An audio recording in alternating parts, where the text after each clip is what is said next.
நம்ம உடம்பில் உள்ள அமினோ ஆசிட்டை உற்பத்தி பண்ணுவதற்கும் சரி, கொழுப்பு கட்டுமானமும் சரி, தசைகளுடைய கட்டுமானத்திற்கும் சரி ஒரு அடிப்படையாக இருக்கக்கூடியது தான் விட்டமின் B7 சொல்லக்கூடிய இந்த பயோட்டின்கிறது ஒரு முக்கிய மூலப்பொருள்.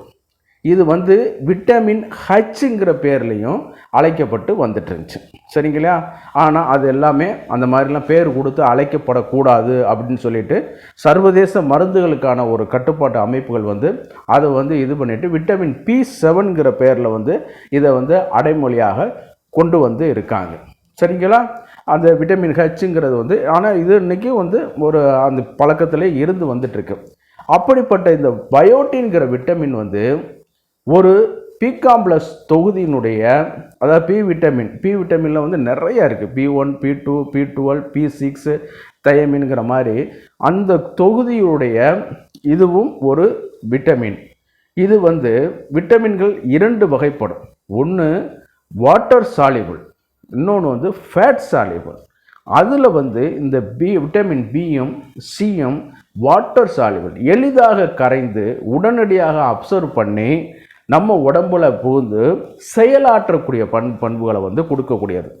இது எல்லாம் நம்ம தெரிஞ்சு கொண்டா தான் இந்த சாப்டருக்குள்ளே போகிறதுக்கு, அது ஏன் இப்படிங்கிறத நம்ம தெரிஞ்சு கொள்வதற்கு இந்த அடிப்படையானது அவசியம். அப்படின்னு சொல்லக்கூடிய இந்த விட்டமின் B7 என்னன்னு பார்த்தீங்கன்னா பை நேச்சர் கொஞ்சம் ட்ரேஸ் எலிமெண்ட்டாகவே கிடைக்க ஆரம்பிக்குது. அதுதான் இந்த இதில் ஒரு முக்கியமான ஒரு இது. ஆமாம், இப்போ நார்மலாக பார்த்தீங்கன்னா ஒரு பி காம்ப்ளெக்ஸ் நம்ம பால் பொருட்களையோ முட்டையிலையோ அசைவ பொருட்களையோ ஈஸியாக கிடைத்து விடும். ஆமாம், ஆனால் அதுலேயும் இந்த ட்ரேசஸாக இருக்கிறது பார்த்தீங்கன்னு கேட்டிங்கன்னா ரொம்ப மைனூராக இருக்கக்கூடிய ஒரு இது. ஆனால் இது செய்யக்கூடிய செயல்கள் மிகவும் அபரிமிதமான செயல்களை செய்யும். ஃபார் எக்ஸாம்பிள், சர்க்கரையாதிக்காரவர்களுக்கு சுகரை அதாவது குளுக்கோஸ் லெவலை சரியாக மெட்டபாலிசம் பண்ண முடியாமல், சிந்தசைஸ் பண்ணாமல், தசைகளில் சேமித்து வைக்க முடியாமல், கிளைக்கோஜனாக மாறி அதை கன்வெர்ட் பண்ண முடியாமல் சிறுநீர் வழியாக வெளியேற்ற ஆரம்பிச்சிடும். இது இன்சுலினோட இது டிபெண்டன்ட் டயாபிட்டிஸ் மெலிசஸ் டைப் 2ன்னு சொல்லுவோம். ஆனால் இந்த பயோட்டின்கிற விட்டமின் என்ன பண்ணுன்னு கேட்டிங்கன்னா அந்த குறையை நிவர்த்தி பண்ணி கொண்டு என்ன பண்ணுன்னு கேட்டிங்கன்னா இந்த அமினோ ஆசிட்டோட கட்டுமானங்கள் அதை இது ஒழுங்குபடுத்தி கொண்டு வைக்கும்.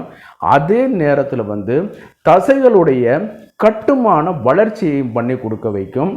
நர்வஸோட ஸ்டிமுலேஷனை அதிகப்படுத்தி கொடுக்க வைக்கும். அதனால தான் இந்த மூணுமே ஒருங்கிணைந்து செயல்படக்கூடியது எது? ஆண்குறி. இந்த ஆண்குறியில் அந்த அளவுக்கு இவ்வளோ தூரம் கூட்டு ஒருங்கிணைப்பாக இருக்கிறதுனால தான் இன்றைக்கி இந்த பயோட்டின்கிற விட்டமின் ஆண்களுக்கு மிக மிக வேண்டிய உணவுகளில் அது ஒரு இது. ஆனால் இது கிடைக்காது எங்கேயுமே. பார்த்தீங்கன்னு கேட்டிங்கன்னா ரொம்ப ட்ரேசஸாக கிடைக்கும். அதுதான் இதனுடைய ஒரு சாபக்கேடுங்கிற மாதிரி ஆயிடுச்சு. உதாரணத்துக்கு பார்த்தீங்கன்னா நம்மளுக்கு டெய்லி ரெக்குயர்மெண்ட்டு 30 மைக்ரோகிராமில் இருந்து MCQ ஜி அப்படிங்கிறது 100 வரைக்கும் உள்ளது. ஆனால் ஒரு முட்டையில் எடுத்துக்கிட்டிங்கன்னு கேட்டிங்கன்னா ஏறத்தாழ 3லேருந்து 5 கிராம் தான் கிடைக்கும். மைக்ரோகிராம் நான் சொல்கிறது.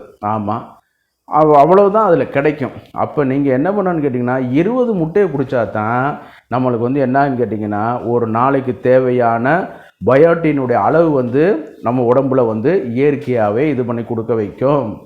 அந்த அளவுக்கு இது. நம்ம டெய்லி 20 முட்டை திங்க முடியுமா?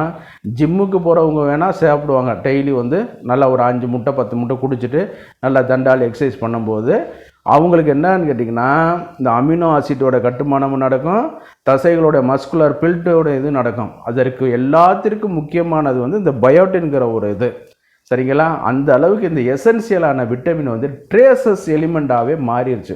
கீரையிலே பார்த்தீங்கன்னா ரொம்ப மைனராக இருக்கும்.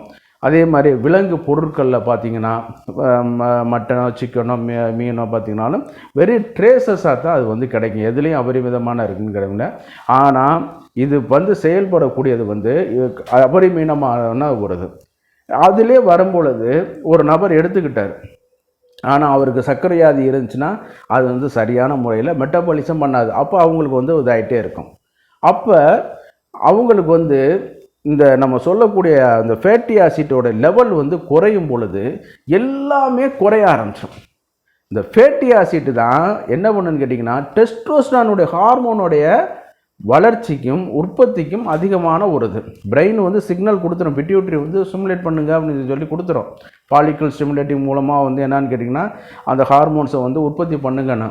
ஆனால் அதுக்கு தகுந்த மாதிரி உங்களுக்கு அமைப்பு இருக்கணும். அப்போ அந்த உள்ளே அந்த ஃபேட்டி ஆசிட் இருக்கணும், அமினோ ஆசிட் இருக்கணும். இது எல்லாமே இது பண்ணக்கூடியது எல்லாமே இந்த பயோட்டின்கிற விட்டமினில் வந்து இருக்கக்கூடியது. அவ்வளவுக்கு அவ்வளவு இந்த ஆண்களுக்கு வந்து இந்த எசென்சியலாக இந்த பயோட்டின் வந்து ஒரு பணியை வந்து ஆற்றுறதுனா அதில் வந்து ஒரு மாற்று கருத்து வந்து கிடையாது. சரிங்களா? இந்த டெஸ்டோஸ்டரான் அதிகமாக இருந்தால் தான் ஆண்குறி எழுச்சியே ஆகும், விந்தணு உற்பத்தி ஆகும், காம சிந்தனை தோன்றும், மஸ்குலர் பில்டப் வந்து இருக்கும், தசைகளுடைய கட்டுமானமும் இருக்கும். இதுக்கு எல்லாத்துக்கும் நம்ம டெஸ்டோஸ்டரானை நம்ம சொன்னோம்னாலும் டெஸ்டோஸ்டரானுக்கு அடிப்படையே என்னது? இந்த பயோட்டின்கிற ஒரு ஹார்மோன். பட் நேச்சர் நான் சொன்னது மாதிரி ட்ரேசஸ் எலிமெண்ட்டாகவே இருக்கிறனால வந்து என்னன்னு கேட்டிங்கன்னா நம்மளால் அதை வந்து பயன்படுத்த முடியவில்லை. இப்போ வந்து பார்த்தீங்கன்னு கேட்டிங்கன்னா ஒரு நாளைக்கு தேவையான 30 மைக்ரோகிராம்லேருந்து 100 மைக்ரோகிராம் வரைக்கும் எடுக்கணும். அதெல்லாம் வந்து பார்த்திங்கன்னா நம்ம நிறைய அளவு உணவு சாப்பிட்டாலுமே அது வந்து கிடைக்காது, ஜீரணம் ஆகக்கூடிய ஒரு இது வந்து போயிடும். அப்போ வந்து பார்த்திங்கன்னு கேட்டிங்கன்னா இந்த பயோட்டினை வந்து சில நிறுவனங்கள் வந்து கொடுத்து கொண்டு இருக்குது. அதில் இந்த மேன் மேட்டர்ஸ்ன்னு சொல்லக்கூடிய இது வந்து பாக்கெட் பண்ணி அவங்க வந்து இப்போ டேப்லெட் ஃபார்ம்லேயே வந்து கம்மிஸ் மாதிரியே அதை வந்து கொடுக்குறாங்க. இது வந்து ஒரு ஃபுட் சப்ளிமெண்ட், அதில் மாற்று கருத்து வந்து கிடையாது. உணவு மாதிரியே நீங்கள் வந்து இதை வந்து பயன்படுத்தி கொள்ளலாம். சரிங்களா?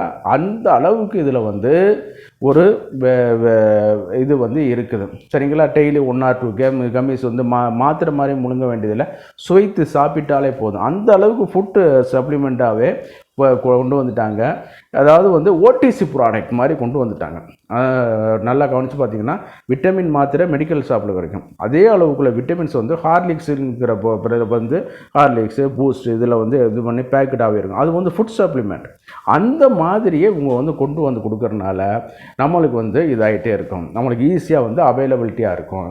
தேவையான விட்டமின்ஸ் உள்ளுறிஞ்சல் போக நம்ம உடம்பு அதை வந்து என்னன்னு கேட்டிங்கன்னா யூரினேர் வழியாக இது பண்ணி கொண்டு வந்துடும்.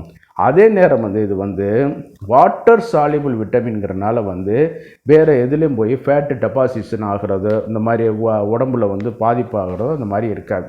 அப்போ வந்து இந்த மாதிரி ஆண்மை குறைவாக இருக்கிறவங்க, ஆண்குறி எழுச்சி இல்லாமல் இருக்கிறவங்க, ஆண்குறி எழுச்சி பற்றாமல் இருக்கிற இளைஞர்கள், சர்க்கரை வியாதி வந்தவர்கள், அவங்களுக்கெல்லாம் இந்த அமினோ ஆசிட்டோட லெவல் கட்டுமானம் வந்து ரொம்ப ரொம்ப ரொம்ப குறைஞ்சிடும். அவங்களுக்கெல்லாம் இந்த பயோட்டின்கிற விட்டமின் வந்து ரொம்ப இம்பார்ட்டண்டான ஒரு விட்டமின். அது வந்து இந்த டேக் ப்ராடக்டில் வந்து கொடுத்துருக்கேன். நீங்கள் வந்து ஒரு ஃபுட் சப்ளிமெண்ட்டாகவே நீங்கள் வந்து வாங்கி அதை வந்து பயன்படுத்தி கொள்ளலாம். ஆமாம், மற்றவரையே வந்து அருகில் உள்ள அரசு பதிவு பெற்ற ஆயுர்வேத சித்த மருத்துவர்களை நீங்கள் அணுகுனீங்கனால இது சம்மந்தமான விஷயங்கள் வந்து உங்களுக்கு வந்து அறிவுரைகள் வந்து சொல்லுவாங்க. சரிங்களா? வழக்கம் போல் நிகழ்ச்சியோட இறுதிப்பதிக்கு வந்துட்டோம். இந்த நிகழ்ச்சி உங்களுக்கு பிடிச்சிருன்னு கேட்டிங்கன்னா லைக் பண்ணுங்கள். அதே நேரம் மற்றவர்களுக்கும் பயனுள்ளதாக இருக்குதுன்னு கேட்டிங்கன்னா ஷேர் பண்ணுங்கள். மறந்துடாமல் எனக்கு சப்ஸ்கிரைப் பண்ணி ஹெல்ப் பண்ணுமாறு பணியோடு கேட்டுக்கொள்கிறேன். அதே நேரத்தில் இந்த மாதிரியான ப்ராடக்ட்டுகள்லாம் டேக்குங்கிற இதில் வந்து நான் வந்து மென்ஷன் பண்ணியிருக்கேன். டிஸ்கிரிப்ஷனுக்கு கீழே அந்த இது வந்துட்டுருக்கோம்.